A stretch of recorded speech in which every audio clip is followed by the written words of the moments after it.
Welcome my YouTube channel व्यास नारायण मिश्र। हम discuss कर रहे हैं नेट सेट या पटवारी से रिलेटेड जो टॉप 20 क्वेश्चन है, जो इंपॉर्टेंट क्वेश्चन है, उनको हम डिस्कस कर रहे हैं। ये सेट और नेट के हिसाब से बहुत इंपॉर्टेंट है। प्लीज़ आप हमारे चैनल को आप सब्सक्राइब कर दें और लाइक ज़रूर कर दें, क्योंकि लाइक करेंगे तो मुझे बहुत अच्छा लगेगा। हम देखते हैं प्रश्न नंबर 1।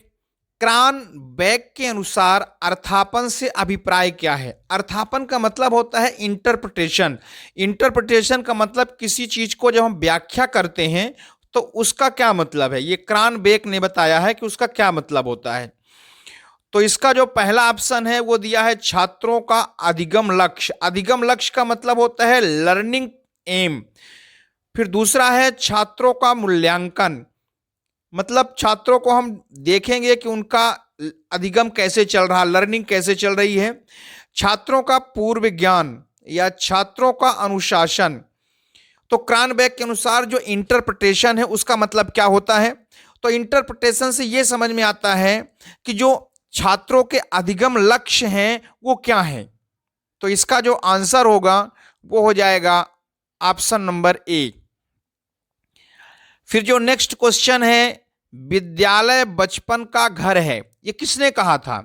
ये सत्य बात है कि हर व्यक्ति जब पढ़ाई करता है तो घर से ही चालू करता है और घर से ही खेल खेल में वो पढ़ाई का अभ्यास करता है। तो विद्यालय बचपन का घर है, क्योंकि जो बच्चा सीखता है वो विद्यालय में सीखता है और फिर उसी चीज को घर में भी सीखता है। इसका मतलब विद्यालय और घर का माहौल एक ही जैसे है। यह कहा था मॉन्टेसरी ने, गांधी जी ने नहीं कहा, पिस्टलाजी ने नहीं कहा, नोटा मतलब कोई नहीं। तो विद्यालय बचपन का घर है ये मॉन्टेसरी ने कहा था, या ऐसा कह सकते हैं कि घर ही विद्यालय है, लेकिन उन्होंने ऐसा नहीं कहा, उन्होंने कहा विद्यालय बचपन का घर है। तो ये किसने कहा? मॉन्टेसरी ने। फिर नेक्स्ट क्वेश्चन है, उत्कृष्ट अनुसंधान सदैव आरंभ होता है, कहां से आरंभ होता है? तो जैसे कि हमने बताया प्रश्न 1 का जो आंसर है ये है, प्रश्न 2 का जो आंसर है ये है। अब प्रश्न 3 देखेंगे। तो प्रश्न 3 में जो ऑप्शन दिया है, विचार से, योजना और अध्ययन से, विधि के अध्ययन से, या सभी। तो जो उत्कृष्ट अनुसंधान है वो योजना और अध्ययन से आता है। हमें जब अनुसंधान करते हैं तो हमें एक योजना बनानी पड़ती है और उस योजना से संबंधित चीजों का जब अध्ययन करते हैं तो यहां से उत्कृष्ट अनुसंधान हो सकता है। फिर प्रश्न 4 है, ऊर्ध्वगामी संचार की प्रकृति क्या होती है? ऊर्ध्वगामी संचार, ऊर्ध्वगामी संचार का मतलब जैसे अधिकारी अपने नीचे के कर्मचारियों से बात करता है वो निम्नगामी कहलाता है, और जब कर्मचारी अपने अधिकारी से बात करता है तो वो ऊर्ध्वगामी कहलाता है। तो उसके लिए जो ऊर्ध्वगामी संचार है, तो इसमें 4 ऑप्शन दिए हुए हैं। तो जो ऊपर का आदमी है, अधिकारी है, वो नीचे से क्या करता है? आदेशात्मक करता है। ऊपर का आदमी है, ऊर्ध्वगामी मतलब उच्च, उच्च व्यक्ति। तो इसलिए इसका जो आंसर होगा वो होगा आदेशात्मक। फिर ये संख्या दी हुई है 2, 5, 9, 19, 37। इसमें आगे की संख्या क्या है? तो आप देख सकते हैं 2 और 5 को जो हम जोड़ेंगे तो 7 आएगा, 7 में 2 को जोड़ देंगे तो 9 आ जाएगा। फिर 5, 2 और 9 इन तीनों को जोड़ेंगे तो 16 आएगा, और 16 में फिर 3 को जोड़ देंगे तो 19 आएगा। तो आप देख सकते हैं इसमें हमने 2 जोड़ा, इसमें हमने 3 जोड़ा। अब इसके बाद 2, 5, 9 और 19 इन चारों को जोड़ेंगे तो ये कितना हो जाएगा? 5, 2, 7, 9, 7, 16, 9, 35 आएगा। फिर 35 में 2 जोड़ देंगे तो 37 हो जाएगा। तो आप देख सकते हैं पहले हमने 2 जोड़ा, फिर 3 जोड़ा, अब फिर से 2 जोड़ रहे हैं। इसका मतलब अगली बार हम फिर से 3 जोड़ेंगे। तो 2, 5, 9, 19 और 37 इन सबको जोड़ देंगे तो 72 आएगा, और 72 में यदि हम 3 को जोड़ देंगे तो 75 आएगा। तो जो आगे की संख्या है वो है 75। तो 2, 5, 7 हो गया, इसमें 2 जोड़े तो 9 आया, फिर तीनों के बाद 3 जोड़े तो 19 आया, फिर 2 जोड़े, फिर उसके बाद फिर 3 जोड़ेंगे। तो इसका जो सही आंसर हो जाएगा वो हो जाएगा 75। फिर नेक्स्ट क्वेश्चन है, MPSY में जो आगे का लेटर है वो क्या हो सकता है? तो MP में M के बाद NO 2 का अंतर है, फिर P आ रहा है। फिर उसके बाद क्यू आर, फिर दो का अंतर है तो यस आ रहा है, फिर उसके बाद टी यू, दो का अंतर है तो भी आ रहा है। इसका मतलब अगले बार फिर दो का अंतर आएगा तो क्या हो जाएगा, डब्ल्यू एक्स, तो इसके बाद आ जाएगा बाई। इसका मतलब जो सही आंसर है वो क्या है, बाई। फिर ट्रांजिस्टर का उपयोग किस पीढ़ी में किया गया, तो ट्रांजिस्टर का जो उपयोग है द्वितीय पीढ़ी में किया गया। पहली पीढ़ी में वैक्यूम ट्यूब का उपयोग किया गया, द्वितीय में ट्रांजिस्टर का उपयोग किया गया, तृतीय में जो है तो यहां से फिर आईसी इंटीग्रेटेड सर्किट का योगदान होने लगा, और पंचम में तो इंटेलिजेंसी चिप का यूज किया जाने लगा है। फिर नेक्स्ट क्वेश्चन है स्टोरेज रजिस्टर कहां होते हैं, तो अब हम ऑप्शन में ना दे करके डायरेक्ट आंसर लिख रहे हैं। तो स्टोरेज रजिस्टर कहां होते हैं, तो ये होता है एएलयू में। एएलयू मतलब अरिथमेटिक लॉजिक यूनिट, जो गणितीय चीज है वो एएलयू में ही किया जाता है। नेक्स्ट क्वेश्चन है एड्रेस रजिस्टर कहां होते हैं, तो कंफ्यूज नहीं होना है, पहले हमने देखा स्टोरेज रजिस्टर वो एएलयू में होता है, तो एड्रेस रजिस्टर क्या है, ये बिल्कुल मिलता जुलता शब्द है। तो इसका आंसर आप बताइए, तो इसका जो आंसर है वो है कंट्रोल यूनिट।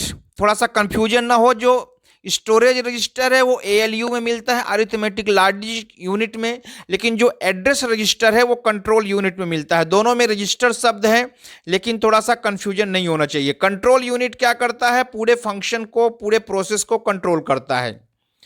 इसी से आगे क्वेश्चन है एक्यूमुलेटर कहां पाया जाता है, ये कहां होता है, तो एक्यूमुलेटर भी होता है कहां, इसका आंसर आप बताइए। एक्यूमुलेटर होता है, यह भी पाया जाता है एएलयू में। तो एक्यूमुलेटर और स्टोरेज रजिस्टर एएलयू में पाए जाते हैं, अरिथमेटिक लॉजिक यूनिट में। फिर इसके बाद जो नेक्स्ट प्रश्न है, वोलेटाइल मेमोरी क्या है। वोलेटाइल का मतलब होता है चेंज होना, तो चेंज कौन हो सकता है, इसी को हम बोलते हैं अस्थाई मेमोरी। तो ये होता है रैम, RAM, रैम। वैसे तो सामान्य रूप से RAM को राम बोलते हैं, लेकिन कंप्यूटर के भाषा में इसको रैम बोलते हैं। इसका पूरा नाम है रैंडम एक्सेस मेमोरी। ये जो है अस्थाई मेमोरी है, ये प्राइमरी मेमोरी है। और एक होता है इसी से मिलता जुलता रोम, जो कि नॉन वोलेटाइल कहलाता है। नॉन वोलेटाइल मतलब नो चेंज, मतलब रैम में अगर लाइट चली गई या कंप्यूटर बंद हो गया तो उसकी जो मेमोरी में जो भी सेव है वो सब डिस्टर्ब हो जाता है, लेकिन रोम में अगर लाइट चली गई तो भी उसमें कोई डिस्टर्बेंस नहीं होता। इसलिए रोम को नॉन वोलेटाइल और रैम को वोलेटाइल कहते हैं। फिर नेक्स्ट क्वेश्चन है कंप्यूटर सिस्टम और इसके भागों को, जो इसके कंपोनेंट होते हैं, उनका जो रख रखाव करता है, उनकी जो मरम्मत करता है, इसके लिए कौन से सॉफ्टवेयर का उपयोग किया जाता है, तो इसका आंसर बताइए आप लोग। क्योंकि कुछ ऐसे प्रोग्राम होते हैं जो कंप्यूटर सिस्टम और उसके भागों को रख रखाव करता है, उनका मेंटेनेंस करता है। जैसे उदाहरण के लिए स्टोरेज बैकअप प्रोग्राम, डिस्क, तो इसका आंसर क्या हो सकता है, इस तरह के प्रोग्राम को क्या बोलते हैं, यूटिलिटी सॉफ्टवेयर। ये यूटिलिटी सॉफ्टवेयर होता है। यूटिलिटी सॉफ्टवेयर कंप्यूटर को और कंप्यूटर के कंपोनेंट को मेंटेन करता है, विकसित करता है। अब जैसे स्टोरेज बैकअप प्रोग्राम है, डिस्क की मरम्मत के लिए डिस्क रिकवरी प्रोग्राम है, रिसोर्स एडिटर है। यूटिलिटी प्रोग्राम को सर्विस प्रोग्राम भी कहते हैं। ये अन्य प्रोग्रामों में संशोधन भी कर सकता है, उनमें नया कार्य भी कर सकता है। यूटिलिटी प्रोग्राम उसमें त्रुटि ढूंढने का भी कार्य कर सकता है, त्रुटि सुधारने का भी काम कर सकता है। यूटिलिटी सॉफ्टवेयर किसी भी सूची को A से Z तक क्रमबद्ध, या तो A से Z तक या Z से A तक, ये बढ़ते घटते क्रम में एक व्यवस्थित भी कर सकता है। तो इस तरह से यूटिलिटी सॉफ्टवेयर का बहुत बड़ा उपयोग है। इसके कुछ एग्जाम्पल हैं, जैसे text editor, sort and merge, peripheral interchange, file manager, loader, locator, linker, ये सब यूटिलिटी सॉफ्टवेयर के एग्जाम्पल हैं। फिर इसमें नेक्स्ट क्वेश्चन दिया हुआ है, विशेष कार्यों के लिए एक विशेष कार्य होता है, उसके लिए कौन सा सॉफ्टवेयर उपयोगी है, तो इसका आंसर आप लोग बताइए। बड़ा सरल क्वेश्चन है वैसे ये, तो इसका आंसर है एप्लीकेशन सॉफ्टवेयर। एप्लीकेशन सॉफ्टवेयर जैसे कोई कार्यालय में कोई स्पेशल कार्य होता है, कोई पेमेंट वगैरह बनता है, कोई कैश बुक लिखा जाता है, ये एक स्पेशल प्रकार के कार्य को एप्लीकेशन सॉफ्टवेयर के द्वारा चलाया जाता है। ये एक अनेक प्रोग्रामों का ये एक समूह होता है। इसमें एक निश्चित क्रिया ही कर सकता है, ये सामान्य क्रिया नहीं करता। जैसे किसी संस्था के लिए यूज हो सकता है ना, कोई माल, कोई फैक्ट्री, कोई स्टॉक, इस तरह से एक स्पेशल कार्य के लिए एप्लीकेशन सॉफ्टवेयर का हम यूज करते हैं। बीमा कंपनी में भी एप्लीकेशन सॉफ्टवेयर का यूज किया जाता है। फिर नेक्स्ट क्वेश्चन है, सिस्टम सॉफ्टवेयर किसे कहते हैं? तो इसका आंसर क्या हो सकता है? सिस्टम सॉफ्टवेयर क्या है? देखिए, जो सॉफ्टवेयर है उसके सामान्य रूप से 4 प्रकार बताए गए हैं। System software, application software, utility software और जनरल पर्पस सॉफ्टवेयर। तो एप्लीकेशन सॉफ्टवेयर और यूटिलिटी सॉफ्टवेयर हमने डिस्कस किया। अब आप बताएं सिस्टम सॉफ्टवेयर क्या हो सकता है? तो जो इसका आंसर है, ये कंप्यूटर सिस्टम की क्रियाओं को कंट्रोल करता है, क्रियाओं को ये नियंत्रित करता है। इसे सिस्टम सॉफ्टवेयर कहते हैं। ये एक ऐसे प्रोग्रामों का समूह है। ये सामान्य प्रोग्राम होते हैं जो यूजर को कंप्यूटर सिस्टम पर कार्य करने में मदद करते हैं। जब यूजर कंप्यूटर में काम करता है तो कुछ सॉफ्टवेयर की ज़रूरत होती है, जो जैसे आप प्लस माइनस कर रहे हो तो उसमें एक चीज होती है जो प्लस माइनस को कंट्रोल करे। ऐसा नहीं कि हमने दबाएं प्लस और निकल जाए माइनस, तो कंट्रोल करता है। ये कंप्यूटर में जैसे डाटा इनपुट करते हैं, आउटपुट करते हैं, सबको ये कंट्रोल करता है। लेकिन ये जो सिस्टम सॉफ्टवेयर है ये मशीन स्तर पे चलते हैं। मशीन स्तर में चलने का मतलब होता है कि 0 और 1 के द्वारा ही ये कंट्रोल करता है। ये एप्लीकेशन सॉफ्टवेयर को भी क्रियान्वित करता है। इसका सबसे महत्वपूर्ण भाग है कि जो एप्लीकेशन सॉफ्टवेयर है वो भी सिस्टम सॉफ्टवेयर के द्वारा ही कंट्रोल किया जाता है। ये पेरिफेरल डिवाइसेस जैसे प्रिंटर है, डिस्क टेप है, मॉनिटर है, ये आपस में सबको संपर्क स्थापित कराता है और उनके द्वारा प्रोसेसिंग कराता है, उनको कंट्रोल करता है। ये हार्डवेयर संसाधन जैसे मेमोरी है, पेरिफेरल सीपीयू है, इन सबको ये परफॉर्म कराता है, इनकी प्रोसेस कराता है और उसके द्वारा ये फिर रिजल्ट देता है। नेक्स्ट क्वेश्चन क्या है, इंट्रानेट क्या है? तो इंट्रानेट जो है ये एक व्यक्तिगत इंटरनेट का प्रकार होता है। जब कोई संगठन होता है तो संगठन को आपस में, संगठन के अंदर एक इंटरनेट की व्यवस्था होती है, उसके कुछ प्रोटोकॉल होते हैं, कुछ आईपी एड्रेस होते हैं जो उस संगठन के भीतर जो सदस्य होते हैं सिर्फ उन्हीं के लिए ही वो उपयोगी होता है। ये एक्चुअल में इंटरनेट के तकनीकों का ही उपयोग करता है और ये इनका एक अपना प्रोटोकॉल्स होता है ना। तो ये एक व्यक्तिगत इंटरनेट कहलाता, होता तो इंटरनेट ही है लेकिन इसका जो तकनीक है, प्रोटोकॉल है, वो व्यक्तिगत होता है। इसलिए इस इंटरनेट को हम व्यक्तिगत इंटरनेट भी कहते हैं।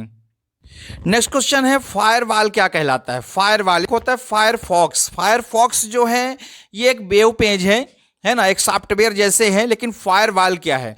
फायरवॉल भी एक सॉफ्टवेयर ही है, लेकिन ये हार्डवेयर और सॉफ्टवेयर का एक संयोजन है। इसमें सॉफ्टवेयर भर से काम नहीं चलता, इसमें एक स्पेशल हार्डवेयर होता है, उसका स्पेशल सॉफ्टवेयर होता है, उन दोनों का एक मिक्स्ड फॉर्म होता है फायरवॉल। इसका काम है कि एक सुरक्षा प्रणाली देता है।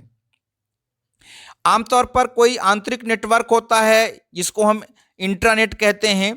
तो इंट्रानेट क्या होता है? एक आंतरिक नेटवर्क होता है, जैसे हमने डिस्कस किया, एक संगठन, एक समुदाय के बीच में होता है। वो उस संगठन के अंदर कोई बाहर का व्यक्ति ना पहुंच पाए, अनधिकृत ना पहुंच पाए, इसके लिए एक सुरक्षा प्रणाली देता है फायरवॉल। कोई फायरवॉल नेटवर्क और बाहरी कंप्यूटर के बीच के प्रत्यक्ष संवाद को नेटवर्क के बाहर किसी भी जो दूसरा सर्वर है उसको रोक देता है। इसीलिए इसको फायरवॉल को सिक्योरिटी एज गेटवे भी कहा जाता है। नेक्स्ट क्वेश्चन है, ओजोन परत की मोटाई नापने की इकाई क्या है? ओजोन परत की मोटाई होती है उसको हम किससे नापते हैं? डॉप्सन से। लास्ट का क्वेश्चन है, मौलिक कर्तव्य किस देश से लिया गया? तो ये रूस से लिया गया। राष्ट्रीय आपात किस अनुच्छेद में है? 352 में। जो राष्ट्रपति शासन लगाता है वो 356 में लगाते हैं। जो वित्तीय आपात होता है वो 360 होता है। वित्तीय आपात कितना होता है? 360 होता है। और 356 होता है जो राष्ट्रपति शासन लगता है किसी भी राज्य में। लेकिन जो राष्ट्रीय आपात होता है वो 352 होता है। Lakshmibai national college of physical education कहाँ पर है? ये ग्वालियर में है। तो इस तरह से हमारे वीडियोस में इंपॉर्टेंट क्वेश्चन दिए गए हैं, आप इसको देखें और अपने फ्रेंड सर्कल में शेयर करें। Thank you very much.